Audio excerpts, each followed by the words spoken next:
날개면 내가 편하게 있네. 비바람 거세고 어두워도 주께서 나를 잘 지킬 줄 아네. 겁없이 평안히 거하리라. 주 날개면 즐겁도다. 그 사랑 끊을 자는요. 주 날개면 내 편이시며 영원히 거하겠네. 주 날개면 나의 피난처 되니 거기서 쉬기를 원하노라. 내 슬픔이 지킬 세상에 없되 주 안에 안위함 얻으리라. 주 날개면 즐겁도다. 그 사랑 끊을 자는요. 주 날개면 내 편이시며 영원히 거하겠네. 주 날개면 귀한 희락이 있네. 생전의 걱정 다 지나도록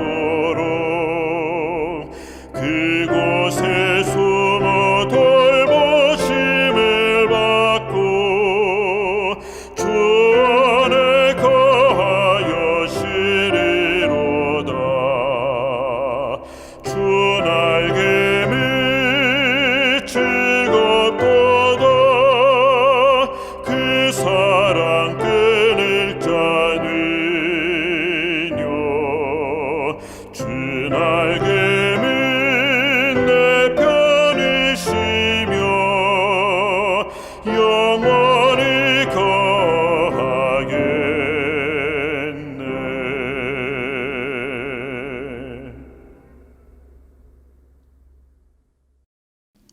자비와 사랑이 충만하신 우리의 하늘아버지, 오늘 안식일을 맞이하는 이 행복한 시간에 우리를 부르시고 인도하시며 사명을 주시는 전능하신 하나님에 대하여 묵상하게 해주시니 감사합니다.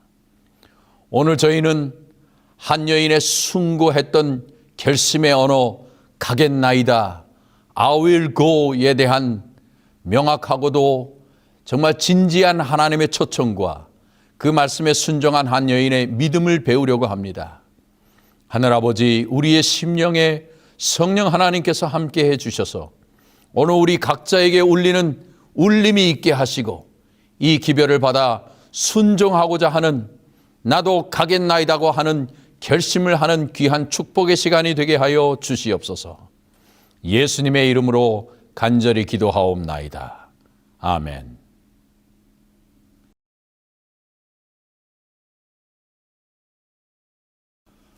온 우주에 울려 퍼진 가장 진지한 언어는 하나님께서 친히 결심하시고 선포하신 이 언어입니다.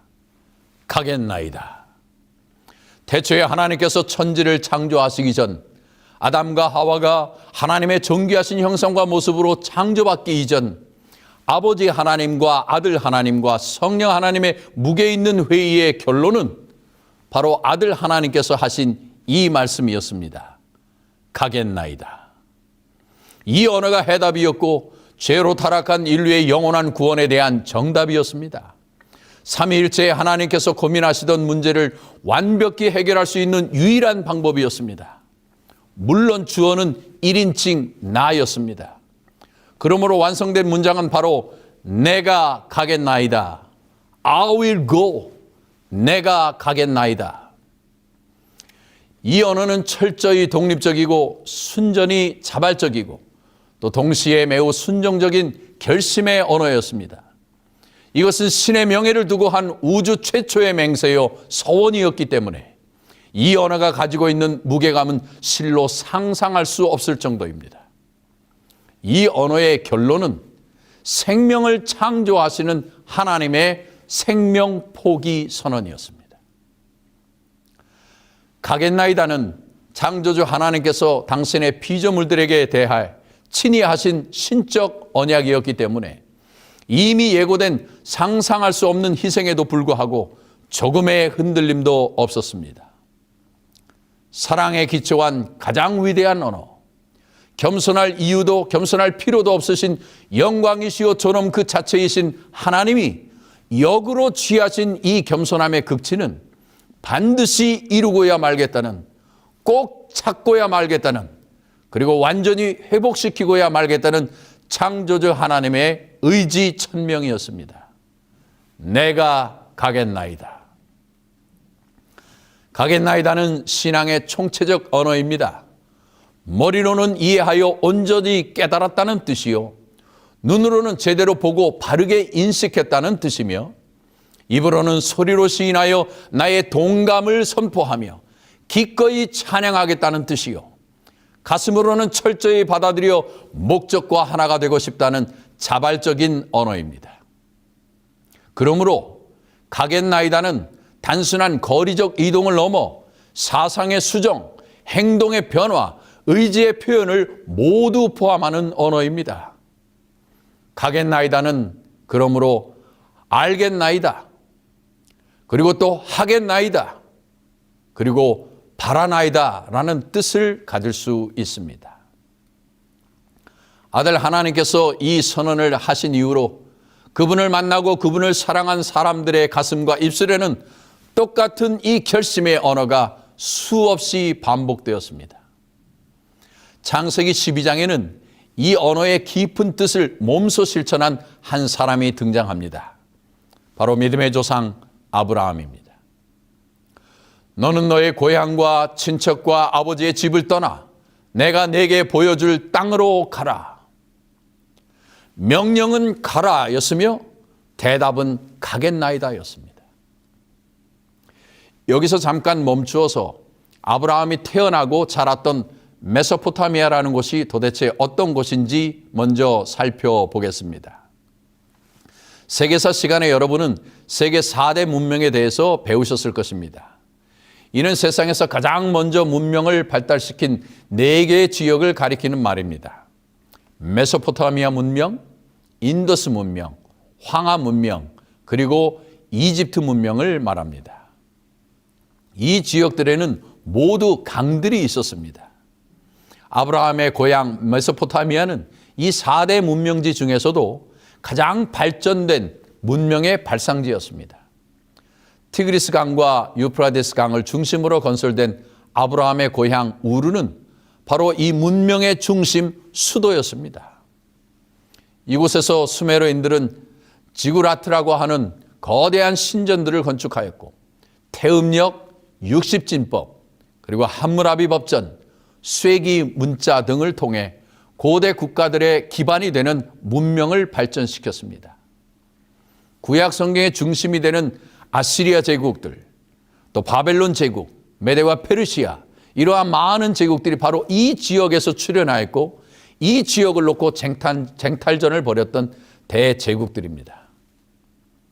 그런데 어느 날 하늘의 부르심이 갈대아인의 우르에 살던 아브라함에게 먼저 전달되었고 그는 순종함으로 하란으로 이주하였습니다. 그의 아버지의 가족들도 그를 따라 나섰습니다. 창세기 11장 31절을 보면 갈대아 우르에서 하란으로 이주한 것은 아브라함의 아버지 데라가 주도한 것처럼 보입니다. 그러나 12장 1절로 5절의 말씀을 자세히 읽어보면 갈대아 땅에서 가나안으로 이주하라는 명령은 분명 아브라함에게 전달된 하나님의 명령이었습니다. 그리고 우리가 방금 읽은 말씀처럼 아브라함의 이동에 아버지 데라와 그의 가족들이 다 따랐던 것입니다. 그런데 지도에서 보시듯 가나안으로의 여정이 굉장히 멀었습니다. 늙은 아버지 데라를 모시고 그는 먼저 메소포타미아의 제2수도인 하란에서 지내면서 잠깐 지체하게 됩니다.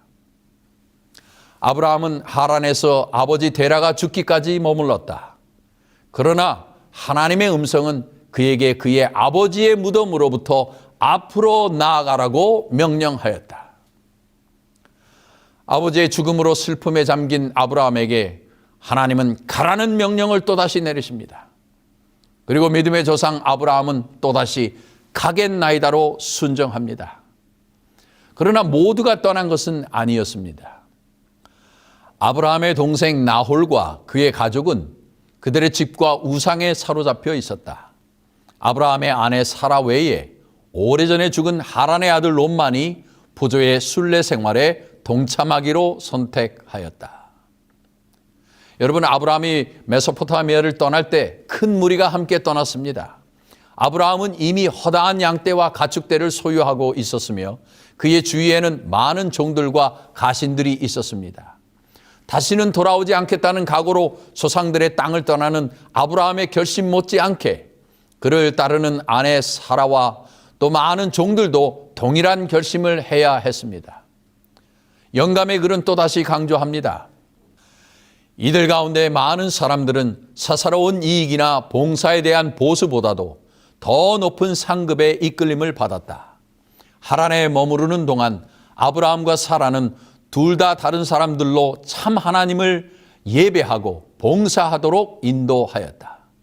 이들은 부조의 권속의 일원이 되어 약속의 땅으로 그와 같이 갔다. 여러분, 한 번도 가보지 않은 미지의 목적지를 향해 떠나간 많은 사람들이 아브라함과 사라라는 두 인물로부터 참 하나님을 예배하고 봉사하도록 인도함을 받았다고 기록하고 있습니다. 한 사람의 순종하는 믿음의 모범이, 또 한 부부의 용기 있는 믿음의 모범이 다른 많은 사람들의 영원한 운명에 얼마나 지대한 영향을 미치는지를 우리는 여기서 볼 수 있습니다. 아브라함은 하란을 떠나 가나안으로 향하는 길에 다메섹에서 장차 그의 집안의 모든 것을 주관하게 될 종 엘리에셀을 취합니다. 그리고 드디어 약 600km에 이르는 긴 여행의 목적지인 가나안에 도착합니다. 창세기 12장 7절로 9절의 말씀 제가 읽겠습니다. 여호와께서 아브라함에게 나타나 이르시되 내가 이 땅을 내 자손에게 주리라 하신지라. 자기에게 나타나신 여호와께 그가 그곳에서 제단을 쌓고 거기서 베델 동쪽 산으로 옮겨 장막을 치니 서쪽은 베델이요 동쪽은 아이라. 그가 그곳에서 여호와께 제단을 쌓고 여호와의 이름을 부르더니 점점 남방으로 옮겨갔더라. 자, 이제 여기까지의 말씀을 잠깐 정리하고 넘어가겠습니다. 아브라함은 메소포타미아 사람이고 그가 살던 곳은 고대 문명의 최고 발상지였던 우르였는데 그가 하나님의 이 떠나라는 명령에 순종하여 하란까지 우선 왔다가 그곳에 머물면서 늙은 아버지 데라를 장사 지내고 그리고 장사 지내고 있는데 하나님께서 그를 다시 밀어내셔서 가나안으로 이주하였다는 것입니다. 여기까지는 모두 이해가 되셨죠? 그런데 하란에서 누구는 따라 나서지 않았다고요? 네, 바로 아브라함의 동생 나홀의 가족은 따라 나서지 않았습니다. 왜요? 바로 집과 우상 때문이라고 기록하고 있습니다. 아마도 나홀의 가족은 하란에서 잘 정착했다는 뜻이겠죠. 거기가 더 좋으니 굳이 형을 따라 한 번도 가보지 않은 가나안 땅으로 가지 않겠다고 하고 하란에 그대로 남았다는 말입니다. 그리고 아브라함은 하란을 떠나 가나안으로 오다가 다메섹에서 누구를 취하였습니까? 네, 맞습니다. 일생의 친구이며 그리고 종이 되었던 엘리에셀을 취하였습니다. 자, 이제는 여기서 이야기를 좀 많이 건너뛰겠습니다. 왜냐하면 오늘의 주인공은 아브라함이 아니라 다른 사람이기 때문입니다. 아브라함의 아내 사라는 사실 미스 메소포타미아 출신이었나 봅니다. 왜냐하면 성경에 그녀에 대해서 말하기를 사라는 심히 아리따운 여인이었다고 기록하고 있기 때문입니다. 사실 이러한 이유 때문에 아브라함이 이런 절색의 미인 자기 아내 사라를 애굽 사람이나 그랄 사람들에게 빼앗길까 봐 사라를 자기의 누이라고 속였다가 어떻게 됐어요? 애굽 왕과 그랄 왕에게 사라를 빼앗겨서 사실은 진짜 결혼식까지 올리고 첫날 밤을 치를 뻔하다가 하나님의 극적인 도우심으로 간신히 아내 사라를 찾아옵니다. 이 사건들은 창세기 12장과 20장에 잘 기록되어 있으니까 한번 연구해 보시기 바랍니다. 하여튼 시간이 흘러 아브라함의 심히 아리따웠던 아내 사라는 이런 파란만장한 삶을 살다가 127세의 나이로 죽었습니다. 이때 아브라함의 나이는 137세요. 이삭의 나이는 37세였습니다. 하나님의 기적으로 태어난 이삭은 이렇게 아름답고 또 사랑스러운 어머니 사라의 죽음에 큰 충격을 받고 어머니 사라를 위하여 3년상을 치릅니다. 그리고 이제 이삭의 나이도 40이 되었습니다. 아브라함은 슬픔에 빠져 있는 이삭, 이미 성장하여 결혼을 해야 하는 나이에 찬 이삭을 생각하면서 경건한 믿음의 계보를 이어가기 위해서는 사라와 같은 믿음의 여인을 찾아야겠다는 막중한 책임감을 통감하고 아주 중요한 계획을 하나 세웁니다. 그리고 아브라함은 65년 전 하란을 떠나 가나안으로 올 때 다메섹에서 샀던 그의 종 엘리에셀을 부릅니다. 이 긴 세월 동안 엘리에셀은 아브라함이 하나님께 향하여 자신의 모든 것을 물려줄 상속자로 지정할 만큼 아주 신뢰하는 노종이 되었습니다. 아브라함은 엘리에셀을 바라보며 그의 손을 잡고는 갑자기 자신의 허벅지 안으로 쑥 손을 밀어 넣었습니다.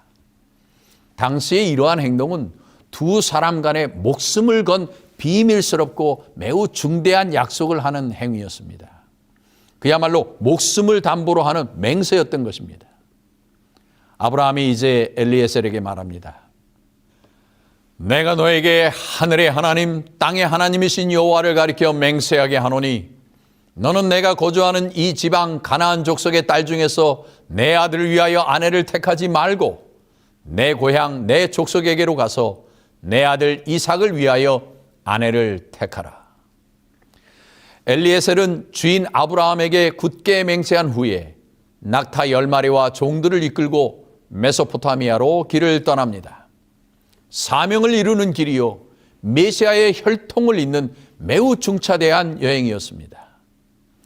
여러분, 세월이 지나 뒤돌아볼 때 우리의 인생에도 이처럼 중대한 결정의 순간들이 있지 않았습니까?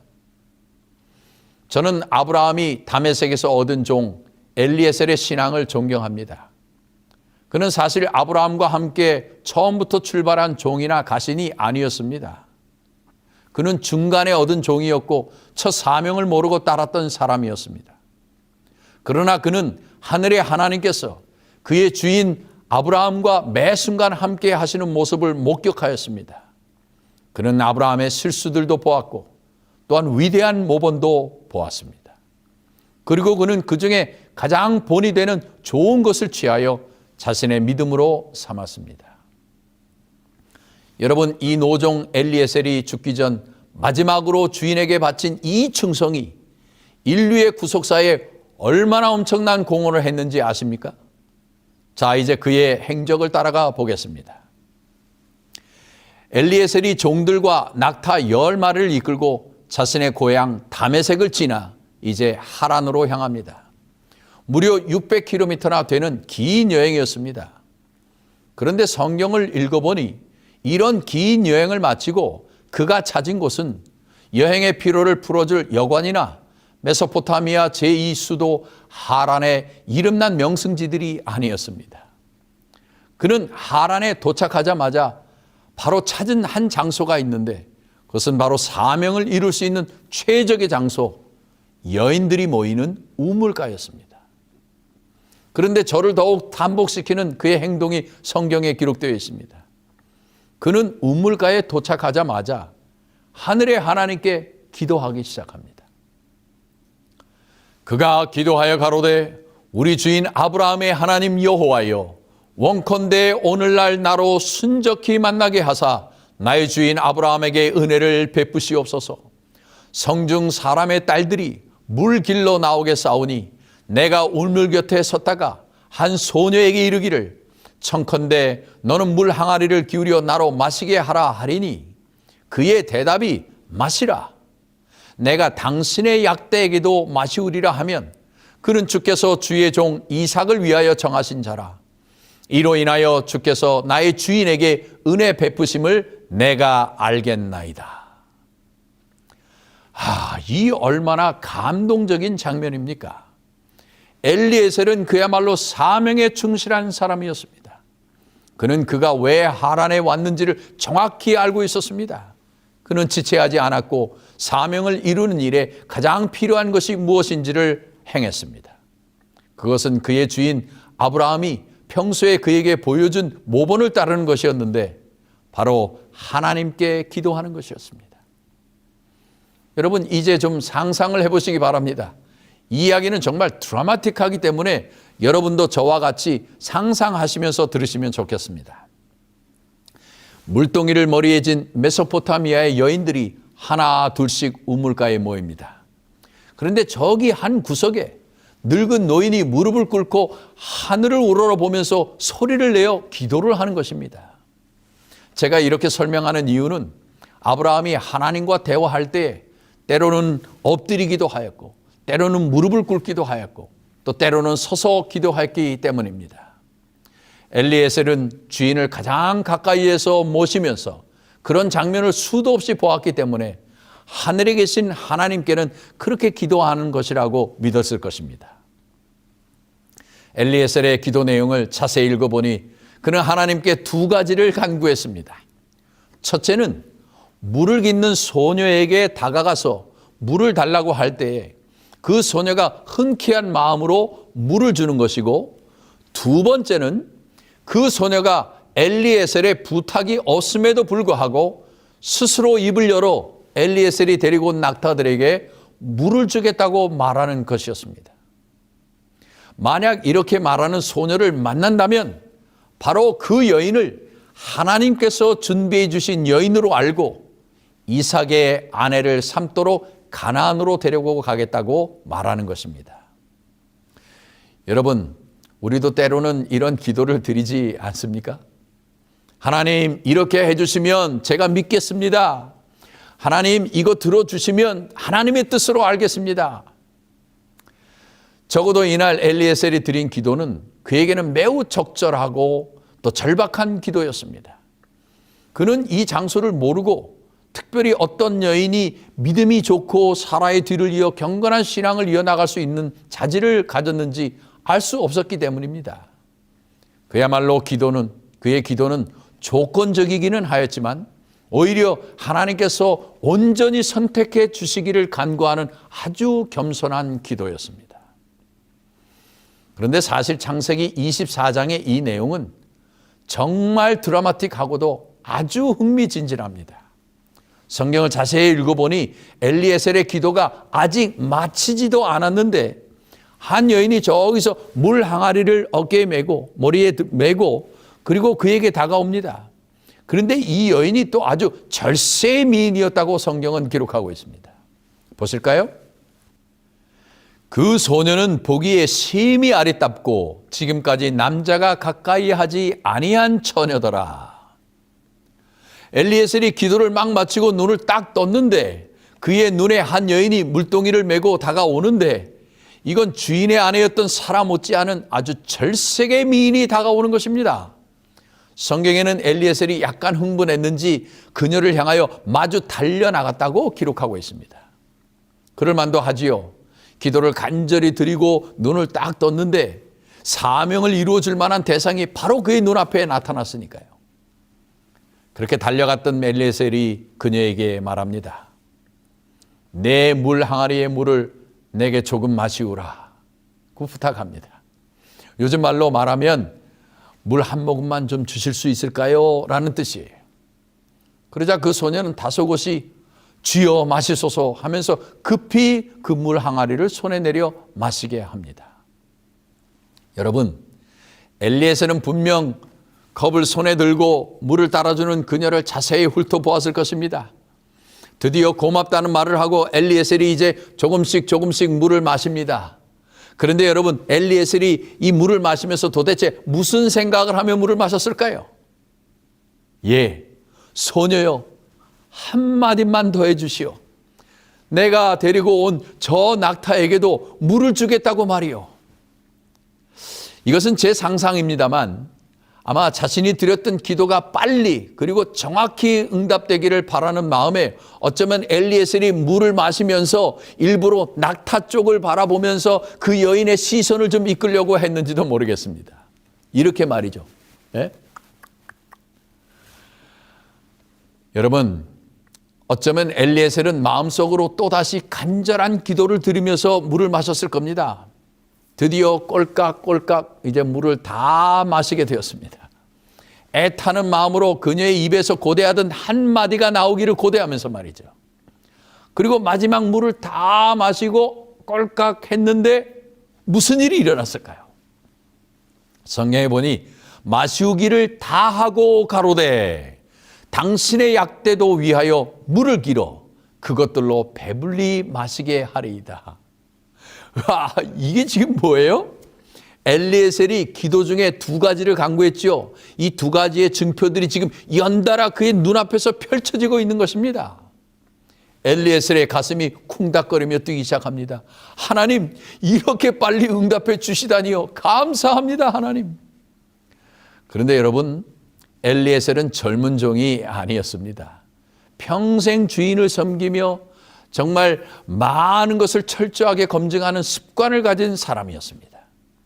지금 벌어진 이 일이 분명 자신이 드렸던 기도에 대한 두 가지 응답이 확실하지만 엘리에셀은 한 가지를 더 테스트해 보기로 생각합니다.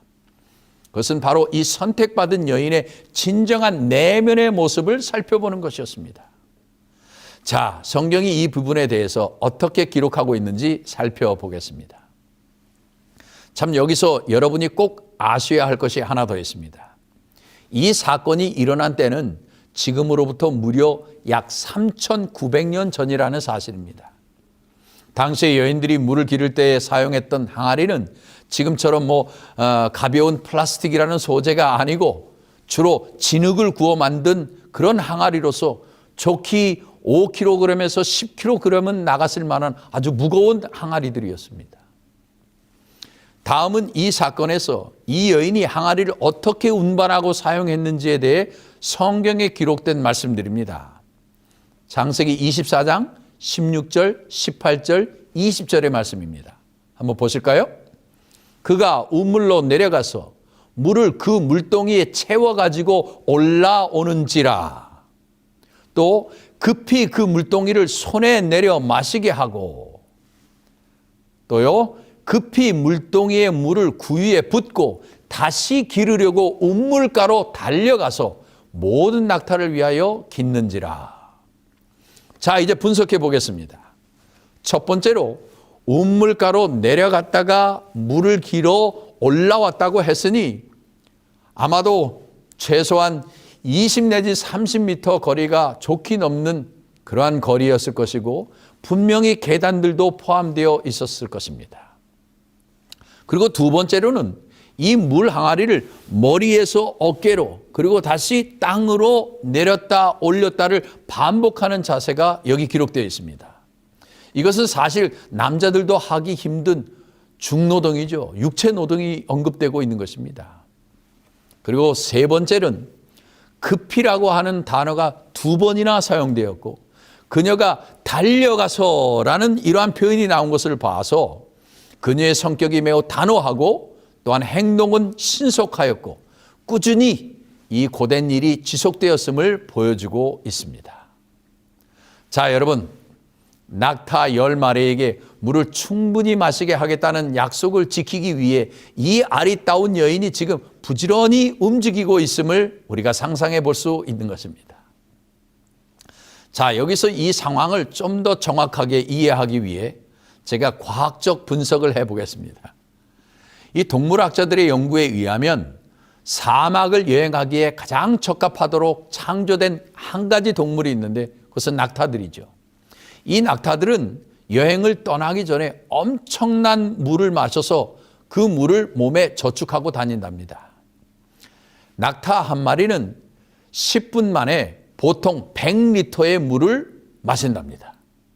그리고 여행 전에는 한 번에 약 160리터의 물을 마셔서 몸에 저장하고 그 긴 여행을 다 마치면 이제 몸에 저장하고 있던 물이 다 빠져나갔기 때문에 갈증을 해소하기 위해 또 본능적으로 최대치의 물을 마신다고 합니다. 그렇다면 오늘 이 이야기에 등장하는 낙타들이 모두 600km의 긴 여행을 마치고 지금 도착하였으니 매우 가란 상태였을 것입니다. 그러므로 그날 이 아리따운 소녀가 10마리의 낙타에게 만족시킬 만큼의 충분한 물을 길어주기 위해서는 무려 1600리터의 물을 우물에서 퍼다 날라주어야 했다는 계산입니다. 이제 아시겠습니까? 글쎄요, 요즘 여청년들이 한 번에 거의 10kg이나 되는 이 항아리에 물을 또 5kg, 10kg 해서 약 15kg에서 20kg 되는 이 물항아리를 들고 머리에 올렸다가 내렸다가를 반복하면서 알지도 못하는 한 외인 남자 그리고 또 그가 데려온 낙타를 위해서 그렇게 여러 시간 줄기찬 봉사를 할 수 있을까요? 그런데 성경 이야기는 정말 재밌습니다. 이 정도 되면 즉각적인 기도 응답에 흥분하고 감사한 이 엘리에셀이 나이가 좀 많기는 하지만 평생 일이 몸에 밴 사람이니까 신이 나서라도 이 아리따운 소녀를 도울만 하지 않겠습니까? 그런데 여러분 성경은 뭐라고 기록하는지 보시겠습니다. 그 사람이 그를 묵묵히 주목하며 여호와께서 과연 평탄한 길을 주신 여부를 알고자 하더니 약대가 마시기를 다하매. 묵묵히 이 소녀가 땀을 뻘뻘 흘리면서 물을 길어 약대에게 먹이는 모습을 지금 엘리에셀이 그저 바라만 보고 있습니다. 도와줄 수 있지만 그녀 자신이 지키기 위해 정말 혼신을 다하여 약속을 이행하는지를 살펴보고 있는 것입니다. 여기서 엘리에셀은 구속의 경륜을 이루어야 할 한 사람 한 사람이 가져야 할 충성심과 책임감을 지켜보고 계시는 예수님의 모습을 대표합니다. 충분히 도와주실 수 있지만 때로 우리 주님은 우리가 죽도록 충성하는지 순교의 장면까지 나아가는지 그저 묵묵히 지켜만 보시고 계실 때도 있다는 사실입니다. 이제 이야기를 속히 전개하겠습니다. 이 아리따운 소녀의 물 깃는 일이 마치자 엘리에셀은 그제서야 그녀에게 다가가서 금고리와 금손목걸이 한 쌍을 주며 이렇게 묻습니다. 내가 네 딸이냐? 내 부친의 집에 유숙할 곳이 있느냐? 그러자 그 여인이 대답합니다. 저는 나홀의 손녀 딸 리브가입니다. 저희 집에는 집과 보리가 많아 당신의 약대를 먹일 수도 있고 당신이 유숙할 방도 많이 있습니다. 이 말을 듣자 엘리에셀은 눈물을 흘리면서 감사의 기도를 하나님께 드립니다. 나의 주인 아브라함의 하나님 여호와를 찬송하나이다. 나의 주인에게 주의 사랑과 성실을 그치지 아니하셨사오며 여호와께서 길에서 나를 인도하사 내 주인의 동생 집에 이르게 하셨나이다. 엘리에셀 평생에 이토록 기쁜 마음으로 여호와를 찬양한 적이 없었을 것입니다.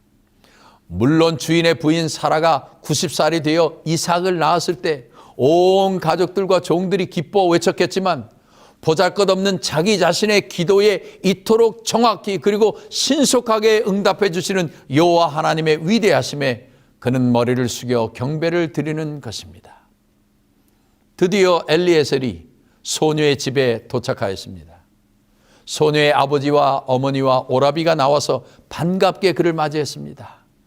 그리고 아주 상다리가 휘어지도록 아주 진수성찬이 준비되었습니다. 그런데 엘리에셀이 수저를 들지 않습니다. 그리고는 일어나더니 이렇게 말합니다.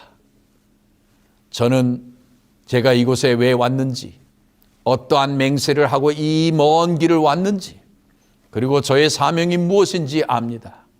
제가 어떻게 우물가에서 리브가를 만났는지, 그리고 제가 드린 기도가 얼마나 정확하고 신속하게 응답되었는지 그는 낱낱이 다 말합니다. 그리고 그가 심각한 어조로 부탁합니다. 이제 당신들이 인자와 진실로 나의 주인을 대접하려거든 내게 고하시고 그렇지 않을지라도 내게 고하여 나로 좌우간 행하게 하소서. 엘리에셀이 지금 가부간의 답을 달라는 것입니다. 그 답을 듣기 전에는 식사도 하지 않고 혹 답을 못 들으면 다른 여인을 찾으러 길을 떠나가겠다는 뜻이었습니다. 이 부인할 수 없는 하나님의 섭리의 기적을 모두 들은 아버지 부두엘과 그리고 오라비 라반이 대답합니다. 이 일이 여호와께로 말미암았으니 우리는 가부를 말할 수 없노라. 리브가가 그대 앞에 있으니 데리고 가서 여호와의 명대로 그로 그대의 주인의 아들의 아내가 되게 하라. 하하, 여러분이면 갑자기 찾아온 한 사람이 하는 말을 듣고 이렇게 한마디로 딸의 혼사까지 결정할 수 있겠습니까? 저는 성경을 읽으면서 참으로 구속의 경륜을 이룬 인물들은 한 사람 한 사람이 정말 위대한 결정들을 했구나 하는 깨달음을 얻었습니다. 엘리에셀이 땅에 엎드려 여호와께 절하고 은과 금과 폐물들과 의복을 꺼내어 리브가에게 주고 또 그 오라비와 어머니에게도 보물을 나누어 주었습니다. 그리고는 함께 먹고 마시고 잠자리에 듭니다. 여러분, 그날 밤 리브가와 그의 어머니가 무슨 대화를 나누었을지 한번 상상해 보십시오. 또 그의 아버지와 오빠 라반이 무슨 생각을 하면서 잠자리에 들었을까요? 또 엘리에셀은 얼마나 흥분되고 흡족한 마음으로 그날 밤을 맞이했을까요? 다음 날 아침이 밝았습니다. 노인은 잠이 없다고들 하는데 정말 새벽부터 엘리에셀이 일어나 약대 안장을 얹고 길 떠날 차비를 하고 있습니다. 깜짝 놀란 리브가의 오빠 라반과 그의 어머니가 묻습니다. 아니, 좀 더 주무시지 않고요. 가야 합니다. 예? 오늘 떠나신다고요? 네. 제가 할 일을 다 마쳤으니 주인님께 돌아가 봐야죠. 아니, 무슨 말씀을 그리 하십니까? 먼 길을 오셨는데 그래도 한 열흘은 묵고 가셔야지요. 저희들도 갑작스럽게 결정은 했지만 리브가에게 해줄 말도 많고 또 시집을 가는 건데 챙겨줘야 할 것들도 많습니다. 죄송합니다. 오늘 가야 합니다. 아니, 무슨 양반이 이렇게 급하시고 막무가내십니까? 그러면 이렇게 하십시다. 당사자인 리브가를 불러서 그에게 물어봅시다. 리브가가 만약 오늘 간다고 하면 가시고 리브가가 며칠 더 있다가 간다고 하면 그렇게 해주세요. 아시겠죠? 그럼 그렇게 하십시다. 드디어 아버지와 어머니와 오빠 그리고 이 낯선 엘리에셀이라는 사람 앞에 아름다운 소녀 리브가가 들어옵니다. 엄마가 묻습니다. 어이구, 우리 예쁜 딸 리브가야, 잘 잤니? 글쎄, 이분께서 오늘 너를 데리고 가신다는구나.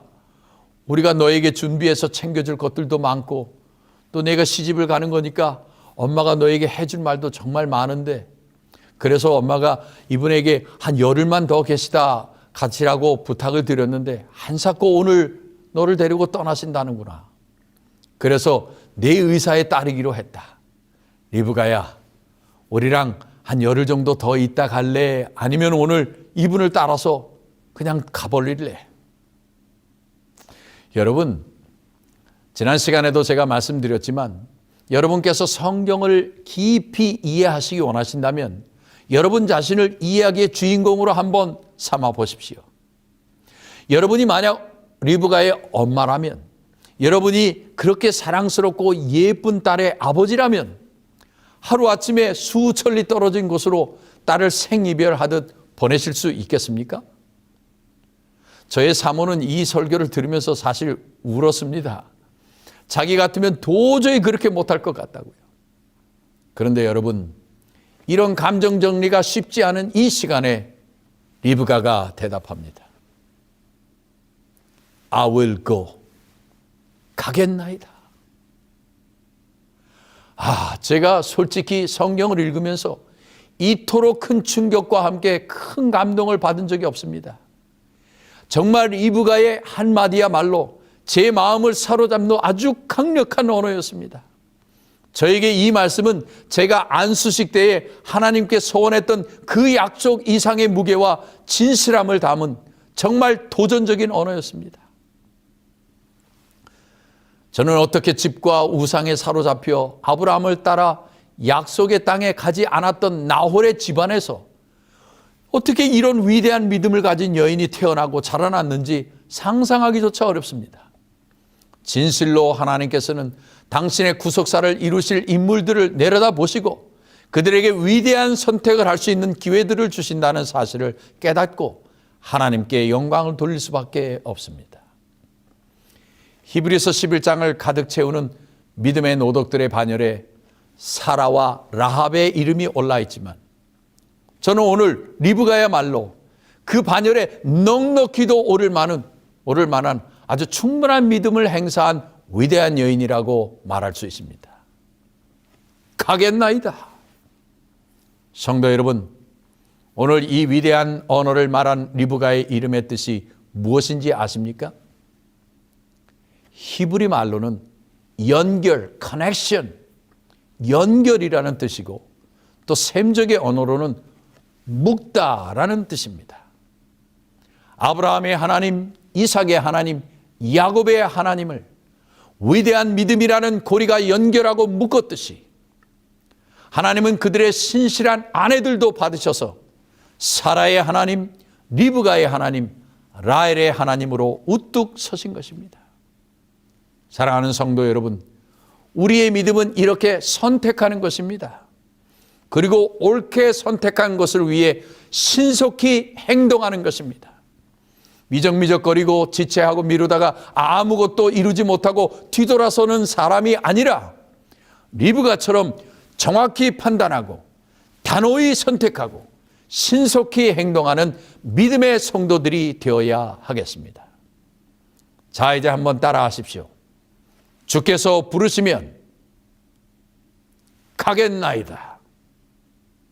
주께서 하라시면 하겠나이다. 주께서 설하시면 멈추겠나이다. 주여 명령하시옵소서. 내가 기쁘게 따르겠나이다.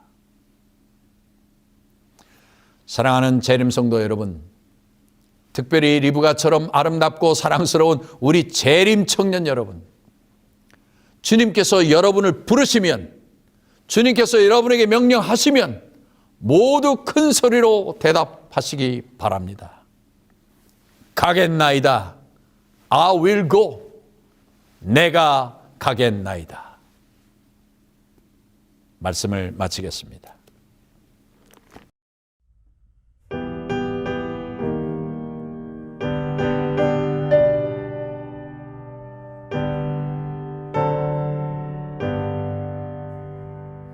예수는 나의 힘이요 내 생명 되시니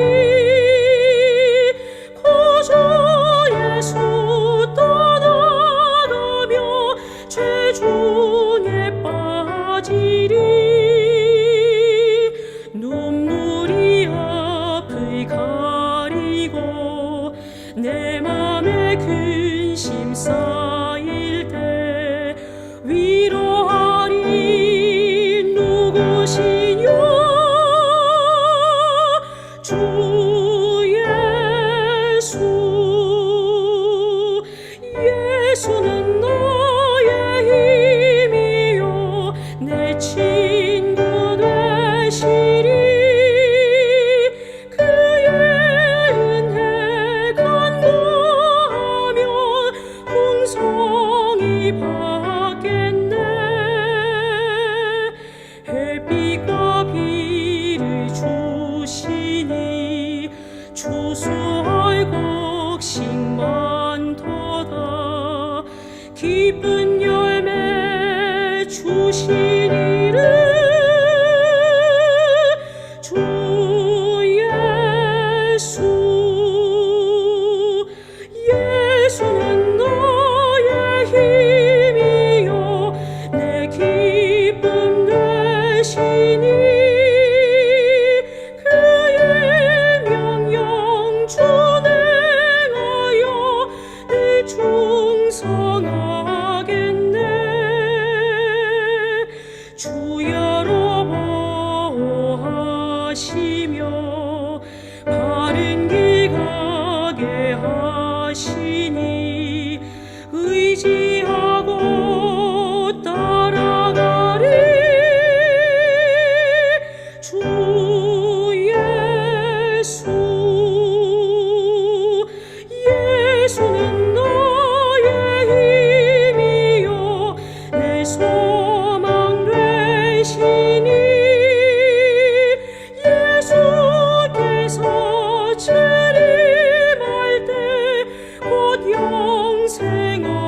함께 기도하시겠습니다. 우리를 부르시는 거룩하신 하늘의 아버지시여, 이 세상을 창조하시기 전에 이미 그 위대한 언어 가겠나이다를 말씀하신 아들 하나님, 우리의 메시아 예수 그리스도시여, 당신의 그 위대한 언어가 당신을 따르는 모든 제자들과 사도들, 성도들의 마음을 울려서 오늘 이 시간 우리도 예수님처럼 가겠나이다, 하겠나이다, 따르겠나이다를 고백하게 하시니 감사와 찬양과 영광을 돌리옵나이다. 지금부터 무려 약 4,000년 전에 아브라함과 사라, 그들을 이은 이삭과 리브가 이 연결고리, 이 믿음에 묶어지는 연결고리를 바라보게 해주시니 감사합니다. 사라가 믿음으로 그의 남편 아브라함을 따랐던 것처럼 리브가가 한 번도 만난 적이 없는 수천리 떨어져 있는 그 남편을 만나기 위해 하나님의 섭리하심에 가겠나이다로 응답한 것처럼 아버지 하나님이시여, 우리를 부르시는 하나님의 그 목적 있는 명령에 우리 모든 성도들이 가겠나이다라고 대답할 수 있도록 우리의 믿음을 크게 부흥시켜 주시옵소서. 사랑하는 우리의 하늘아버지, 리브가의 신앙이 오늘의 우리의 믿음이 되어서 이제 이후로 살아갈 때 하나님께서 명령하시면 따르고 순종하여 하나님을 따라 우리의 사명을 다할 수 있도록 가는 성도들이 되게 하여 주시옵소서. 신속히 행동하는 믿음, 단호히 결단하고 그리고 따르는 믿음, 이 모든 것들이 우리의 유산이 되게 하여 주시옵소서. 우리를 사랑하시는 예수 그리스도의 이름으로 간절히 기도 올리옵나이다. 아멘.